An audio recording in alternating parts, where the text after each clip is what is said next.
and hide thee in the dust, for fear of the Lord, for the glory of his majesty. The lofty looks of man shall be humble, and the haughtiness of man shall be bowed down, and the Lord alone shall be exalted in that day. Hello, good day. Welcome to Line by Line Bible Studies. We're continuing today in the book of Job, chapter 7. Of course, with this book, you have to really focus on the context and keep in mind all we've talked about before. But let's read right now and pick it up in chapter 7, which we've already read. And Job continues his response to Eliphaz. Is there not... I doubted myself there for a second, so... Was it indeed? Yeah, Eliphaz, the Temanite. Okay. Is there not an appointed time to man upon earth? Are not his days also like the days of an hireling? As a servant earnestly desireth the shadow, and as an hireling looketh for the reward of his work, so am I made to possess months of vanity, and wearisome nights are appointed to me. When I lie down, I say, when shall I arise, and the night be gone? And I am full of tossings to and fro unto the dawning of the day. My flesh is clothed with worms and clods of dust. My skin is broken and become loathsome. My days are swifter than a weaver's shuttle, and are spent without hope. O remember that my life is wind. Mine eye shall see no more good. The eye of him that hath seen me shall see me no more. Thine eyes are upon me, and I am not. As the cloud is consumed and vanished away, so he that goeth down to the grave shall come up no more. He shall return no more to his house, neither shall his place know him any more. Therefore I will not refrain my mouth. I will speak in the anguish of my spirit. I will complain in the bitterness of my soul. I am a sea or a whale that thou settest watch over me? Question. I did make it a question, but I don't know how I read it. Am I a sea or a whale that thou settest a watch over me? When I say, my bed shall comfort me, my couch shall ease my complaint, then thou scarest me with dreams, and terrifiest me through visions, so that my soul chooseth strangling, and death rather than life. I loathe it. I would not live alway. Let me alone, for my days are vanity. What is man that thou shouldest magnify him, and that thou shouldest set thine heart upon him, and that thou shouldest visit him every morning, and try him every moment? How long wilt thou not depart from me, nor let me alone till I swallow down my spittle? I have sinned. What shall I do unto thee, O thou preserver of men? What hast thou set me as a mark against thee? Why hast thou set me as a mark against thee, so that I am a burden to myself? That's very fascinating. And when thou dost not pardon my transgression, and why dost not thou... Oh, come on, Paul, you can do better. And why dost thou not pardon my transgression, and take away mine iniquity? For now shall I sleep in the dust, and thou shalt seek me in the morning, but I shall not be. Then answered Bildad the Shuhite and said, How long wilt thou speak these things? And how long shall the words of thy mouth be like a strong wind? Doth God pervert judgment? Or doth the Almighty pervert justice? If thy... Put my hand in a bad spot. If thy children have sinned against him, and he have cast them away for their transgression, If thou wouldest seek unto God betimes, and make thy supplication to the Almighty, if thou wert pure and upright, surely now he would awake for thee, and make the habitation of thy righteousness prosperous. Though thy beginning were small, yet thy latter end should greatly increase. For inquire, I pray thee, of the former age, and prepare thyself to search of their fathers. For we are but of yesterday, and know nothing, because our days upon earth are a shadow. Shall not they teach thee, and tell thee, and utter words out of their heart? Can the rush grow up without mire? Can the flag grow without water? Whilst it is yet in his greatness, and not cut down, it withereth before any other herb. So are the paths of all that forget God, and the hypocrite's hope shall perish. Whose hope shall be cut off, and whose trust shall be a spider's web? He shall lean upon his house, but it shall not stand. He shall hold it fast, but it shall not endure. He is green before the sun, and his branch shooteth forth in his garden. His roots are wrapped about the heap, and seeth the place of stones. If he destroy him from his place, then it shall deny him, saying, I have not seen thee. Behold, this is the joy of his way, and out of the earth shall others grow. Behold, God will not cast away a perfect man, neither will he help the evildoers, till he fill thy mouth with laughing, and thy lips with rejoicing. They that hate thee shall be clothed with shame, and the dwelling places of the wicked shall come to naught. I can't stop reading there. I'm going to just keep reading a little bit. I want to gather in more context. Then Job answered and said, I know it is so of a truth, but how should man be just with God? If he will contend with him, he cannot answer him 1 of 1,000. He is wise in heart and mighty in strength, who hath hardened himself against him, and hath prospered, which removeth the mountains, and they know not, which overturneth them in his anger, which shaketh the earth out of her place, and the pillars thereof tremble, which commandeth the sun, and it riseth not, and sealeth up the stars, which alone spreadeth out the heavens, and treadeth upon the waves of the sea, which maketh Arcturus, Orion, and the Pleiades, and the chambers of the south, which doeth great things past finding out, yea, wonders without number. Lo, he goeth by me, and I see him not. He passeth on also, but I perceive him not. Behold, he taketh away. Who can hinder him? Who will say unto him, What doest thou? If God will not withdraw his anger, the proud helpers do stoop under him. How much less shall I answer him, and choose out my words to reason with him?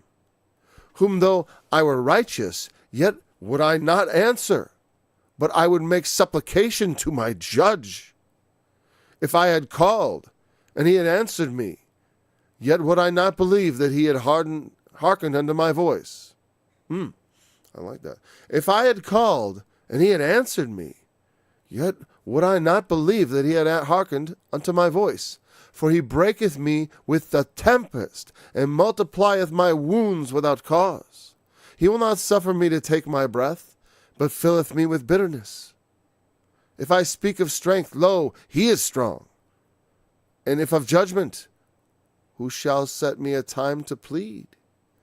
If I justify myself, mine own mouth shall condemn me. If I say, I am perfect, it shall also prove me perverse. Though I were perfect, yet would I not know my soul. I would despise my life. This is one thing, therefore I said it. He destroyeth the perfect and the wicked. If the scourge slay suddenly, he will laugh at the trial of the innocent. The earth is given into the hand of the wicked. He covereth the faces of the judges thereof. If not, where and who is he? Now, I like that. Now my days are swifter than a post. They flee away. They see no good. They are passed away as the swift ships, as the eagle that hasteth to the prey. If I say, I will forget my complaint, I will leave off my heaviness, and comfort myself. I am afraid of all my sorrows.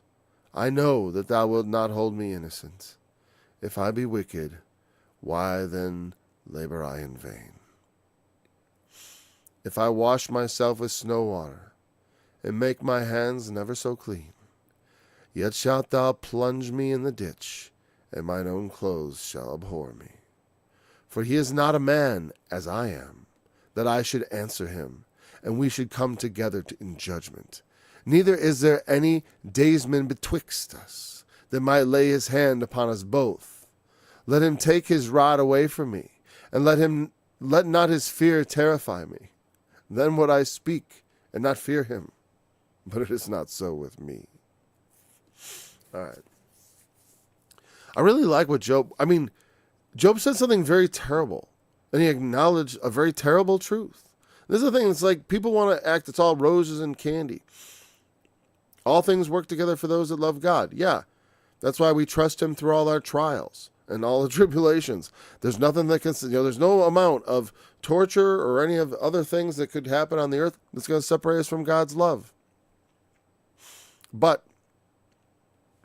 the earth is given into the hand of the wicked. He covereth the face of the judges thereof. If not, where and who is he?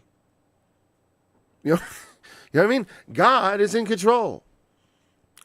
The wicked are they got a lot of power in the earth, because with God seemingly not on the scene,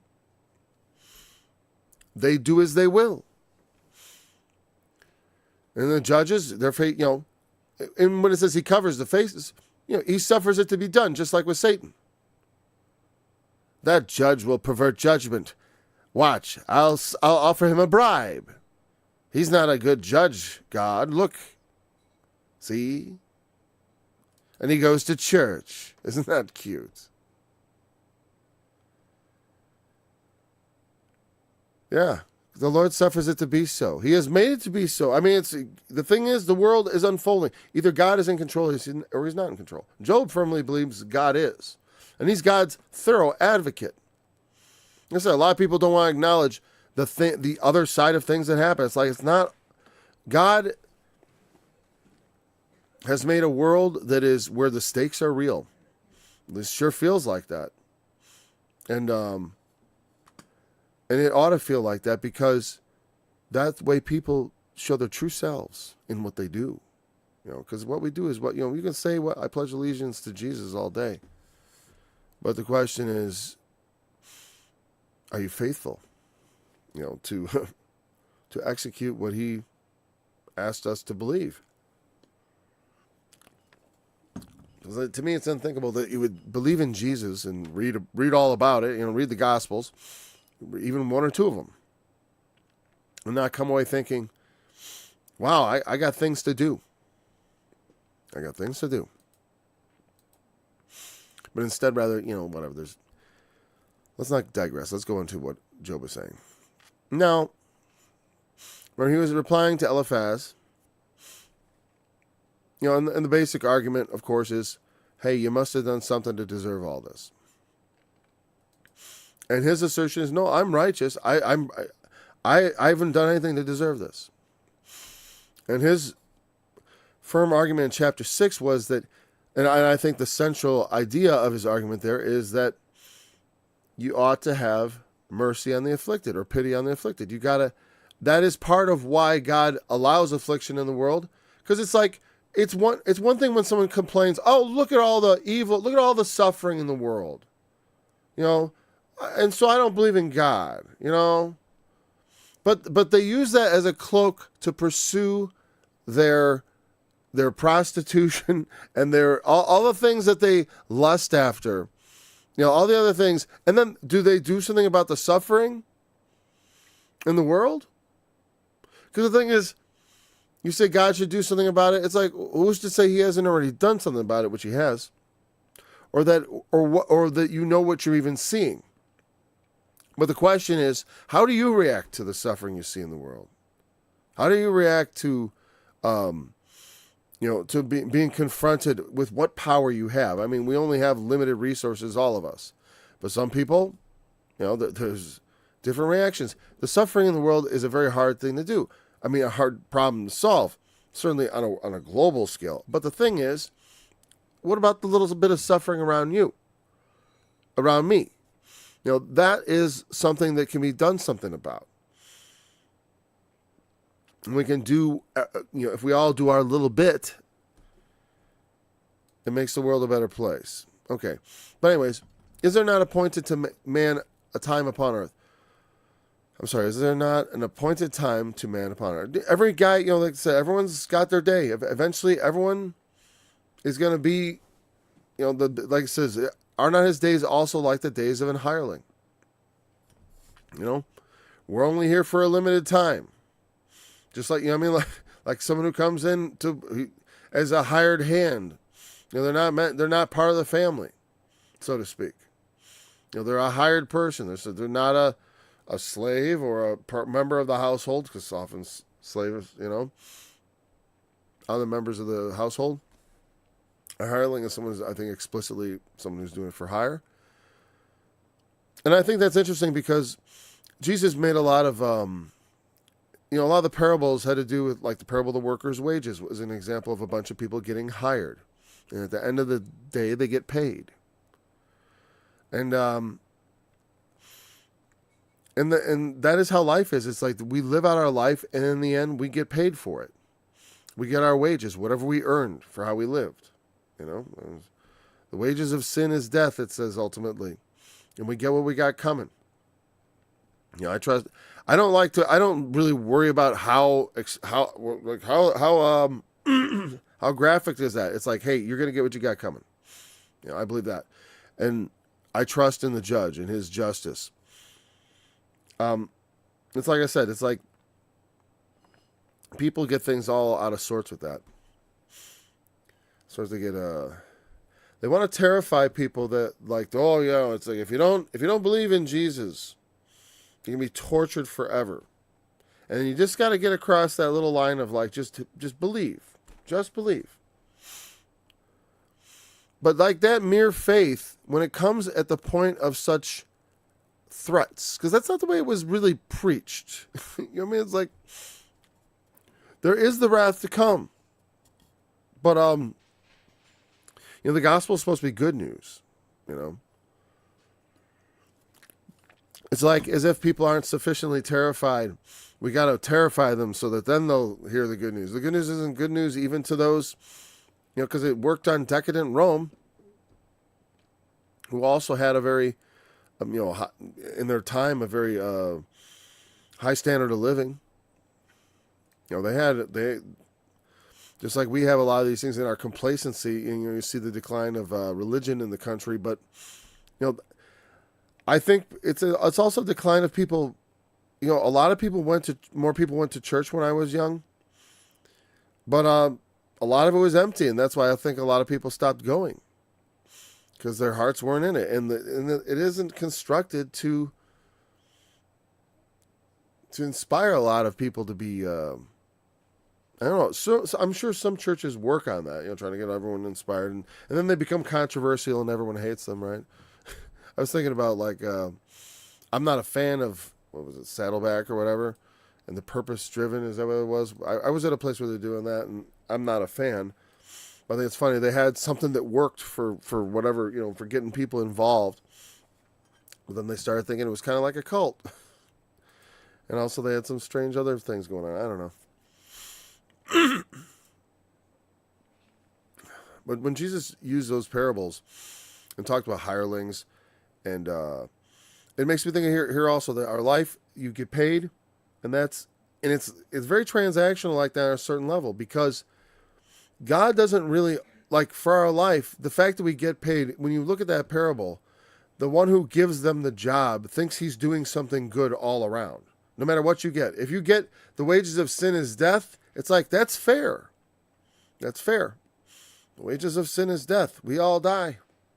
You know, doesn't have to be a whole lot of sin. It's just, it means, hey, you know, you can't be cluttering up God's and, you know, eternity with your sins. So you can't enter into that. But hey, you got your life. You had your life. You had your reward. You had your friends and your bowling league and your mistress or whatever it is that you did in your life, and you did that, and you didn't pursue anything, you know, like you weren't a believer in particularly anything except your own pleasure and all that thing. You know, it's like, so you get to what you got coming. You had your life, and then you die. It's like, if you didn't pursue everlasting life, you probably won't get it. And that's the thing. I do believe it is something we need to look for. You know, though, you know, in the sense of, if you live a life, I do believe that if we live a life that is suitable for God's kingdom, even those people who hadn't yet heard the gospel, you know, Jesus said, many will come from the east and the west and sit down. And I think it's shown there that there's a judgment he reserves to himself. He will judge men for their deeds, for what they've done. And I don't think there's like no mercy in that judgment. But it's all but that's a very personal thing to the judge. The judge judges. And so that's not for me to say. So there's, you know, I can't offer people hope other than in him. The Lord Jesus. If I hadn't said his name. So no idea, of course. A servant earnestly desireth the shadow, as an hireling looketh for the reward of his work. What do I mean by desires the shadow? I mean, I assume that means like some sort of rest, right? Well, let's see if from another translation, I'm not going to bring it up on the screen. Like a slave longing for the evening shadows. Okay, like the shadows of night, sure. As the day grows, you know, and again, servant there, like I presume was slave, and it wasn't in the NIV. A servant here is in the sense of slave. They desire the end of the day to come. When the shadows start getting long, it's like, the day has come to an end. It's time to work. It's time to stop working. And also the hireling, he wants to get paid. The servant is just happy that work's over. The hireling is looking to get his money. So am I made to possess months of vanity, and wearisome nights are appointed to me. You know, and what he's saying is like, you know, I've lost everything. I've got nothing. And I can't kill myself because that's against what you know, obviously I'm sure he thinks it's some sort of, he takes it as a principled thing. You don't commit suicide. You endure whatever God throws at you in life. And God has thrown him this, and he's like, okay, pure misery. Here we go. I will possess months of vanity. That's what my life's going to be like, empty months. I'm going to be sitting here scraping my sores. And wearisome nights are appointed me. This is what God wants for me. He wants me to suffer. When I lie down, I say, when shall I arise? And the night be gone. That's how I am. I'm not quite like, oh, I can't wait till the shadow. I can't wait to get paid. I'm just like, okay, give me to the next day because all night I'm just tossing to and fro. And what's the point? What's the point of laying down? I can't even sleep properly. My flesh is clothed with worms and clouds of dust. Might be being a bit of a hyperbole there, but in the sense of my skin is broken and become loathsome. You know, he's got all these sores and stuff, and there could be worms trying to get in too. Like, you get some sores. Sometimes worms try to invade, or maggots. It depends. You know, it's like, he could be describing something quite literal. Okay, maybe it's not hyperbole.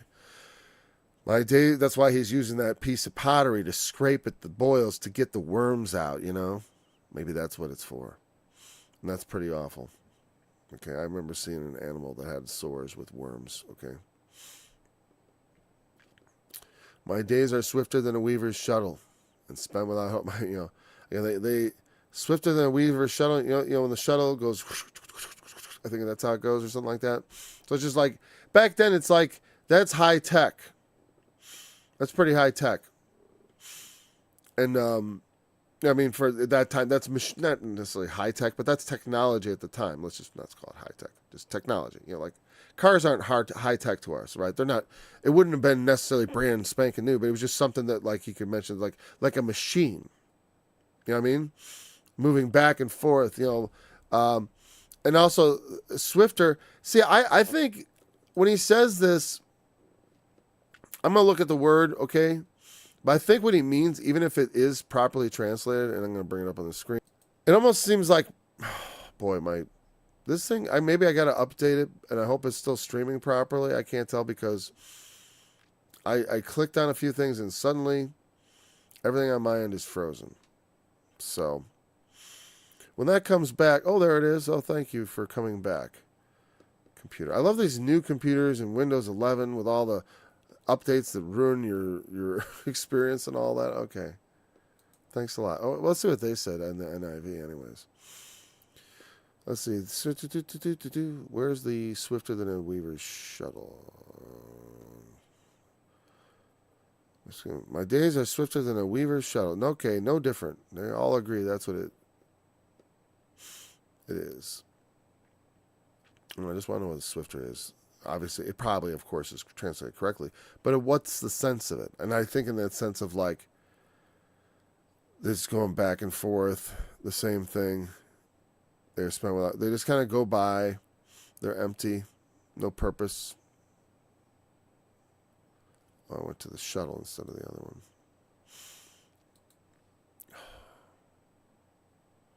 There we go, swifter. Huh. You know what? I think I'm right. Look at it. To be light, to curse, to despise, to treat with contempt, to be light. You know what I mean? Hebrew verb call primarily covers the idea of being light or slight, often in a figurative sense. It can mean to make light of something, to treat it with contempt or disrespect, or to curse. The term is used in various contexts, including and when I see when he talks about a swifter shuttle being light, because a lot of times we use heavy in the sense of like gravitas, heavy, it's important, and light in the sense of unimportant. Like I'm saying, I think it means sort of monotonous. If I was gonna translate this and not, I mean like the interpretations, like the NIV, where they're like, we're giving it to you thought for thought. I think they failed here in their thought for thought bid, and they went with the King James way because I don't think they understood the thought, which is are monotonous like a weaver's shuttle. Because it's just, I'm sitting around scraping my sores all day. I got it's not like back, what was his life like before? His kids were all going to each other's houses every day. Every day he had 7 sons, and every day they'd go around to each other's houses and have dinner and have a good time, And he was busy working and taking care of his stuff, and there's always all this. He had all these camels, he had all these different animals, camels, sheep, and all that stuff. He was busy. He had servants and flocks and all. And he was also like thinking about God and making offerings to God and like teaching other people do right, right. But also, I said, while this has terrorized him, at no point has he ever wavered in his faith. Like his words are bitter as far as like, this sucks. What happened? I'm gonna see something tickling my nose. Oh, I just couldn't even. Hopefully it doesn't freeze again. Good. It still tickles, folks. I gotta take one moment to break here.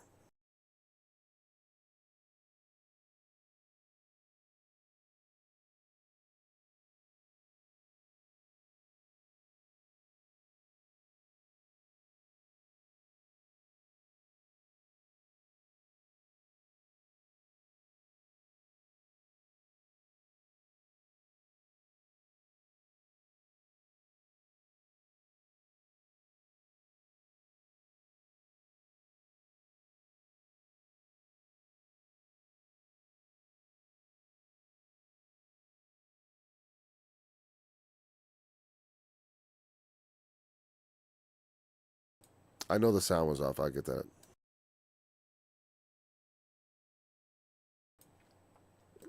Okay, my camera had frozen there for a moment. Swifter than a weaver's shuttle, spent without hope. The monotony, lighter would be a better translation, is what I was saying.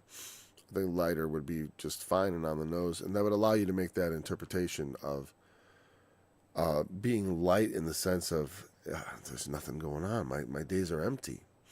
I don't have all these flocks to care for. I don't have these kids to care for. My wife is not a pleasant company right now. All right, so remember that my life is wind. Mine eye shall see no more good, no more see good.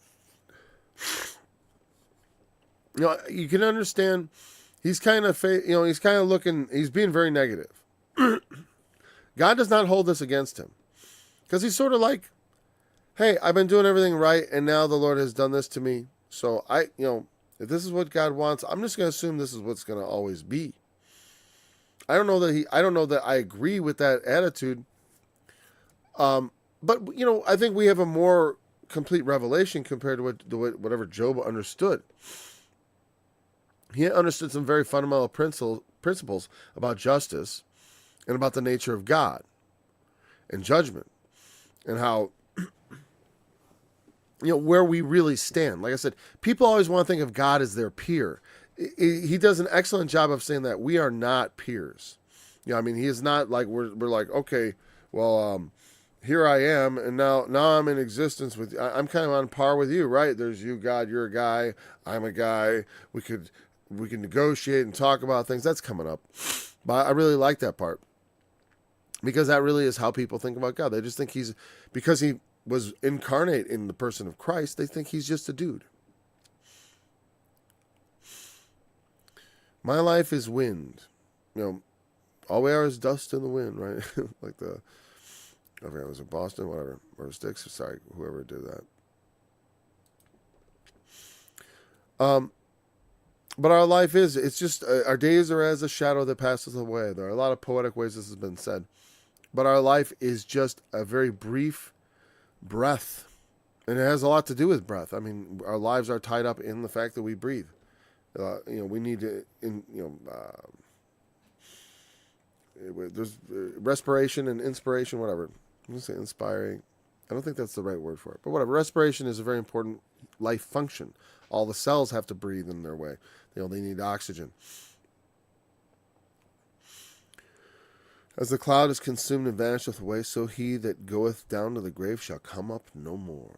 That's a very negative thing to say, like, well, doesn't he believe in the resurrection? Or he doesn't believe in the resurrection. I don't think that's really the point. Because regardless if you believe in the resurrection, the way things fall out in life is people die and they go down into the grave and they don't come up again. That's how life works. Have you ever noticed? Like, I've been down to the graveyard, it's still full. Okay? People die, and there was no Jesus for, maybe there were a few things like Elijah and Enoch and people talk about, those are exceptions. People die, they go down to the grave, and they don't come up. And, and that's the point. And here's the thing. This part, well, of course, we believe in the resurrection, and we trust in that. And it doesn't matter whether Job understands that or not. Because what he's really saying is, like, he's making a commentary on life. He shall return no more to his house. I tell you what, in the resurrection, I'm not returning to this house. And it's not going to know me anymore. We're going to be in a different world. It'd be funny if I actually did, but whatever. But it's unlikely you're going to return to the same place. And in life, and especially people who went before us. It's like a lot of people have lived here. Where we go? No, it's like it's going to be different. It's going to be a totally new place.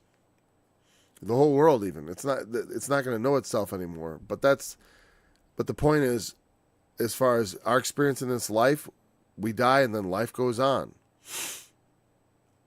The places we called ours don't know us anymore.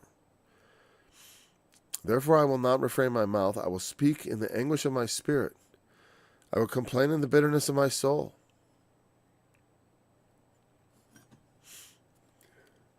Well, because, again, life is, he sees life as the reward. You kind of live it. And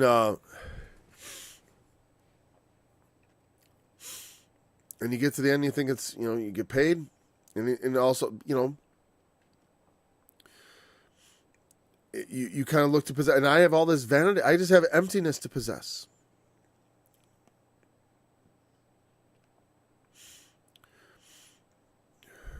So he's speaking out of his anguish. I will complain the bitterness of my soul. Am I a sea or a whale that thou settest watch over me? Not sure what he meant there. So I'm going to give it... once again, it's freezing up on me. And it's weird because it shouldn't do that. It just starts doing that. I haven't been making any adjustments to my computer, Suddenly it's just... Wow, you better get that update. Right. Let's try the NIV again.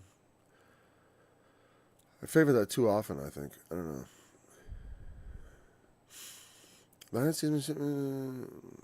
Calm vanishes is gone. Therefore I will not keep silent. I will speak in the English of my spirit. Okay. Am I a sea or a monster of the deep? Okay, yeah, whatever, the whale. That you put me under guard. Huh, that's interesting. The sea. That was the part that mostly threw me off. I thought, is it really the sea? Excuse me.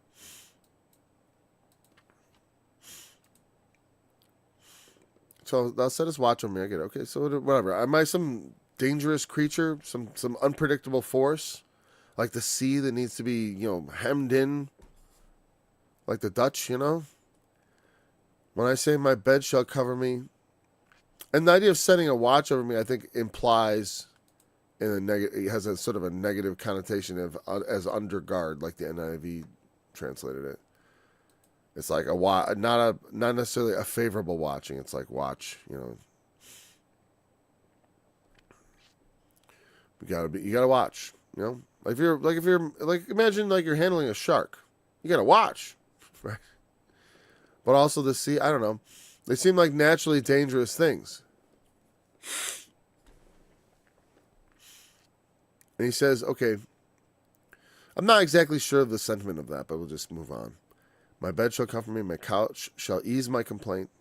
Then you scare me with dreams and terrifiest me through visions, so that my soul chooseth strangling and death rather than life.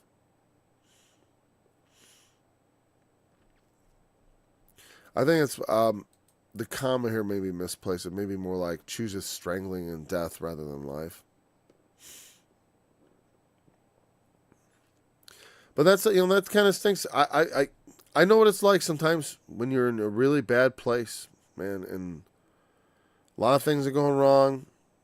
And when you're awake, you're very conscious of all that's troubling you. And then you go to sleep, and you can't get it off your mind. I remember I've had nights where like certain ideas and thoughts, I just couldn't stop thinking about it. Can't do nothing about it, but couldn't stop thinking about it. And that really stinks. And it's like, I try to, when I lay down, I always try to pray immediately and make that like the way I go to my, as I lay my head down on the pillow, I pray. And anytime I have a lot of bad thoughts, I just instead choose to pray, because that always is it's much more enjoyable. When you're feeling bad, it's like it feels more productive, especially if there's something that you're thinking about, but thinking about isn't doing something about it. Like, you need to do something about it, but you can't do anything about it at the moment. You got to do something else, like sleep or, drive the kids to school or whatever you're doing. I can't do anything about it now, but it's all in your mind. It's a good time to pray, because the Lord hears our prayers and He will give us rest, because the Lord Jesus is supposed to be our rest in all of our troubles. So that's where we turn. So that my soul chooses strength. I loathe it. I loathe life, as we sing. I would not live always. Let me alone. I don't know what he means by not live always. Let's see. I don't know. this body of mine. Here, I'm sorry, I'll bring it up. I'm looking at a different translation here, the NIV. The Devil's translation. I'm just kidding, sort of. So for restraining death rather than the body of mine, this body of mine, it's interesting that's probably actually, that might be not an interpretation on there. They may have just translated that better. Okay, rather than this body of mine, whatever. But that's not so important. Because the body is our, that we live in this body. It is our person. Along with, when we received the breath of life, man became a living soul. I would not live forever. Let me alone, my days have no meaning. So he's saying, like as if, so maybe it's like a reference like to Eden, like to live forever. I don't want to live forever. I just want to die. Hey, you know what? Even though I want to live forever, I've thought that too. I don't want to, just let me die. I'm not mocking Job because I'm mocking myself, actually, because when I consider the things I've suffered that made me feel like that, it's nothing to be compared to what he is suffering. So that's really not a comparison. That's why I can't seriously complain. But I definitely do not grudge Job his complaint. Because he's not cursing God for it. He's just saying, my life sucks. That's all he's saying. You know what I mean? He's like, my life sucks. I don't like my life. I want to die. I don't like it. My days are vanity. What have I been working for my whole life? Everything's gone. And I serve God, okay? I've always done the right thing. And you guys are saying I'm done wrong now. And it's like, what is man that thou shouldest magnify him? That thou shouldest set thine heart upon him?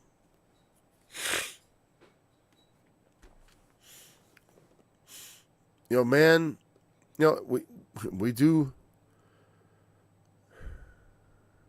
And that thou shouldest visit him every morning and try him every moment. I think he's talking about the relationship that we have with God, where it's like, okay, we think God we've received this gospel. But through it, because like I said, Job doesn't have nothing to do with the gospel. It's like I look at all the Old Testament through the lens of the gospel. That's how I interpret it as a Christian. So we have this gospel, which calls us, which is a high calling. It calls us to be partakers of the divine nature. That's some serious stuff. I'm not even sure what that means, like as a human being, like early on. I know what it means now. Add your faith, virtue, and to virtue knowledge, to knowledge temperance, brotherly kindness, all these things. And if all these things be in you, you will never be ashamed. But we are supposed to be participating in God's work because we are his workmanship. Not to earn salvation because salvation is by grace, but rather as a result of his work in us, we do these things. And that's just what happens. Something else happens. That's not what faith looks like.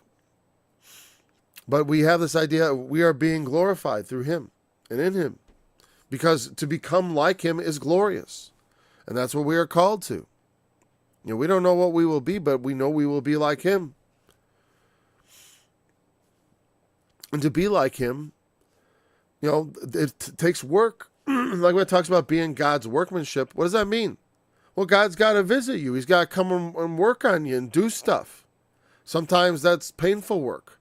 Sometimes it's not so painful, but it's, no pain, no gain is my opinion.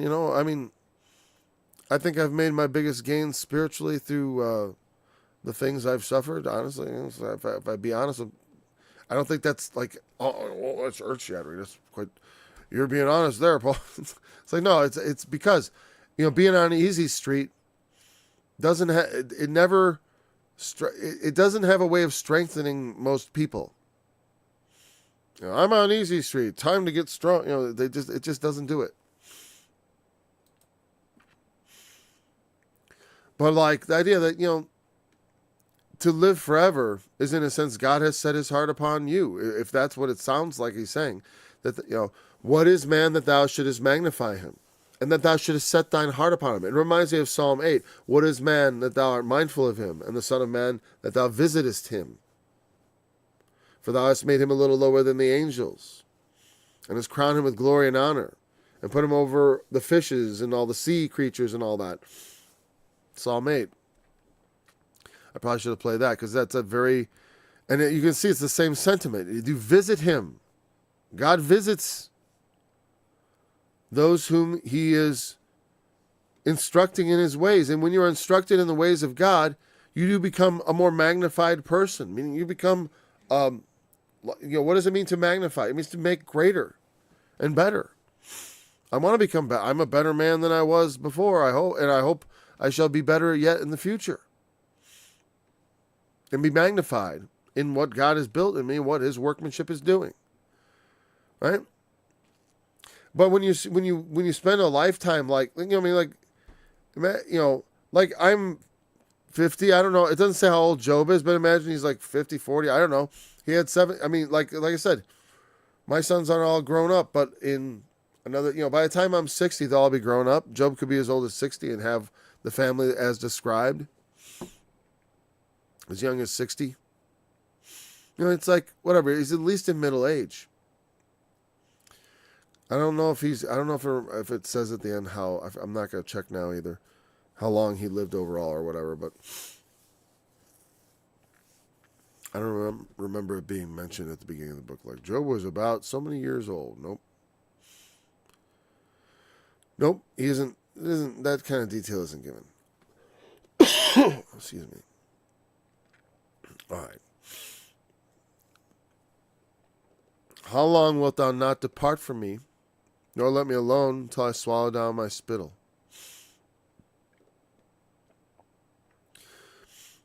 I think he's talking to his friends at that point.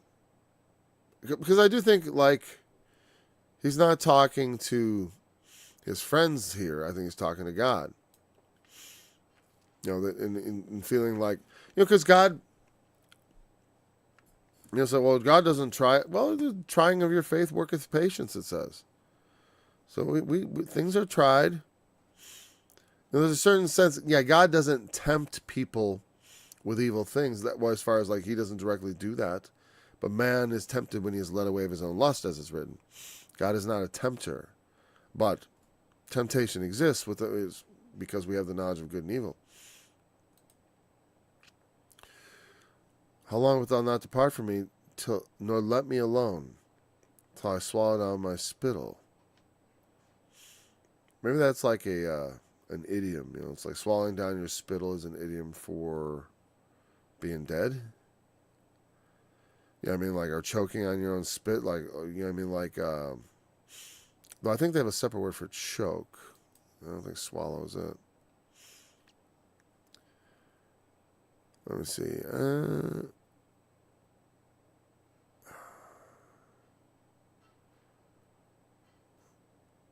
Okay, I can't find... Wait, what verse is that? That is verse 19. Wait a second. Okay, now this is totally different. Totally different in the NIV. We're going to have to look into this just slightly, because... will you never look away from me, or let me alone even for an instant? So the whole thing about swallowing down spittle it's just not there all of a sudden. It's like, nope. No, we didn't have it. Swallow down spittle. There's none of that. Spittle? It says here that spittle, swallow up, sink, relax, to gaze. How long are you going to gaze? No, let's see. Let's bring them up. There's only 5 words here. That's the funny thing. It's like the translations are sometimes a little bit like, hey, compassionate, be nonplussed, bewildered, expect, consider. How long are you going to be doing that? And this, to relax, to go, to cease, to be weak, to idle, to slacken. That's one of those words that gets used in a lot of different ways. And this, to be light, to curse, to despise. Is that the same word we had before? Oh, we didn't look up a third word. That's the same word. And let's see, spittle. Swallow down. Wait, So let me alone is that one that meant to relax and all that. Then we have this one, spittle, saliva. Okay. Yeah, it appears to be, it's only used here. In the Brown Driver Briggs, like, yeah, wait, that comes up, oh no, twice. Isaiah 50, both contemptuous spitting. While I swallow my spittle for the briefest, that is, for the briefest time. So, they say that means for the briefest time. That's from the Brown Driver Briggs lexicon. Let's see how that fits in with our text. Okay. Yeah, how long wilt thou not depart from me, nor even let me alone for a little bit?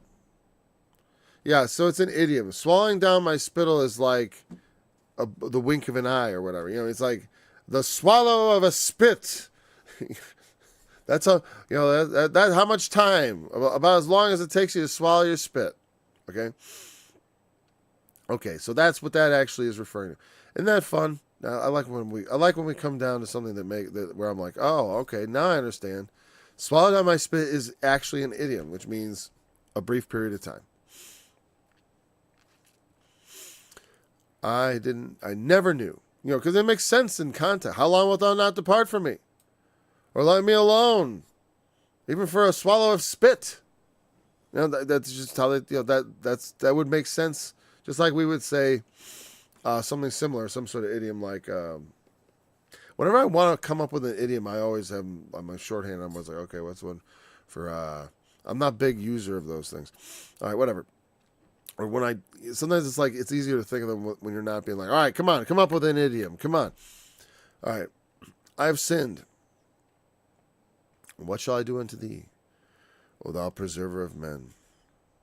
Why hast thou set me as a mark against thee, so that I am a burden to myself? So he says, I have sinned. But I don't think he doesn't mean like, I'm guilty, I deserve this. He's acknowledging he is a sinner, which is an important thing. Because like I said, Job makes sacrifices. He is perfect because God says he's perfect. And Job knows he's perfect in the sight of God. He knows this.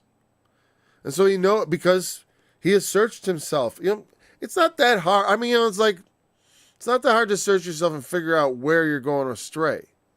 If you really want to find out. I mean, if you don't want to find out, it's pretty easy to figure out, hey, I got everything right. I'm perfect now. Gosh, it's hard to find a sin, right? You don't want to become like that. But on the other hand, you know, without some sort of stumbling block coming in front of you, the idea that you would sin significantly against the Lord should diminish as we walk with the Lord.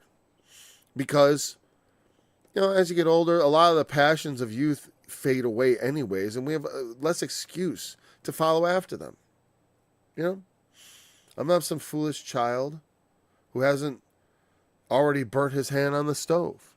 You know, I burned my hand on the stove, and so I should know better. So at the same time, there's no fool like an old fool.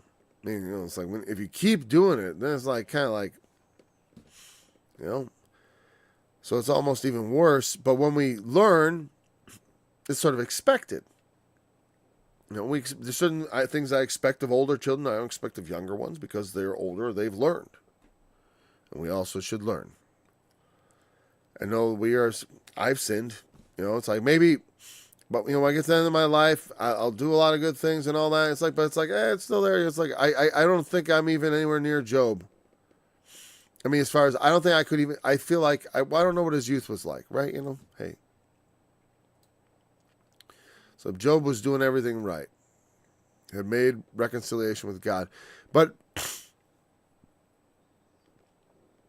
you know, he's saying, why do you not, I will go back to the Mark part.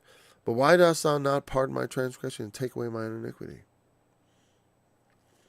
For now shall I sleep in the dust, and thou shalt seek me in the morning, but I shall not be. You You know, it's interesting because he had protested his innocence, but also, you know, he's saying, I have sinned.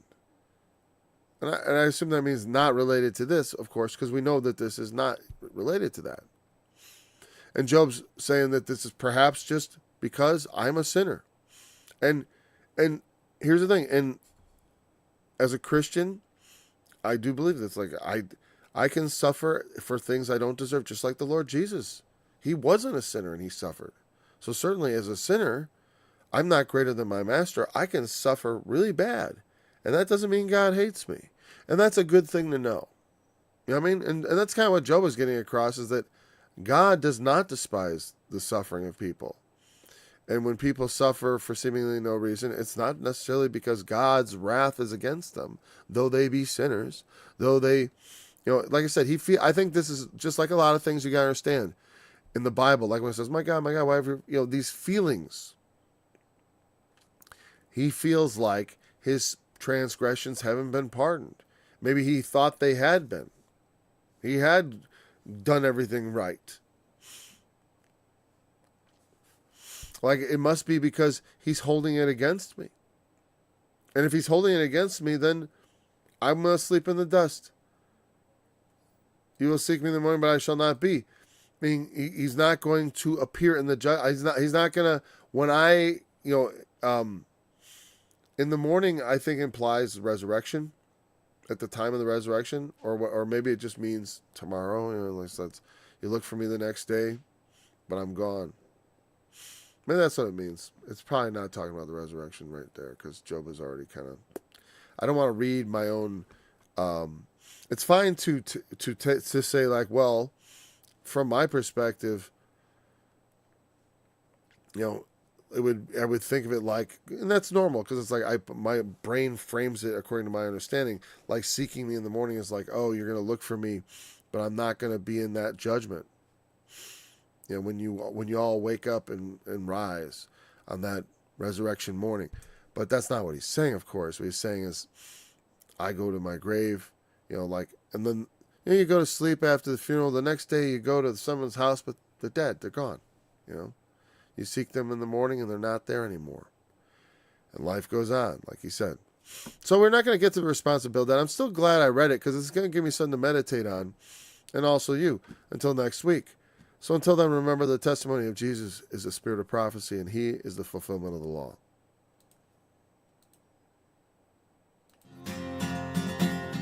Hold on a second. Hold on.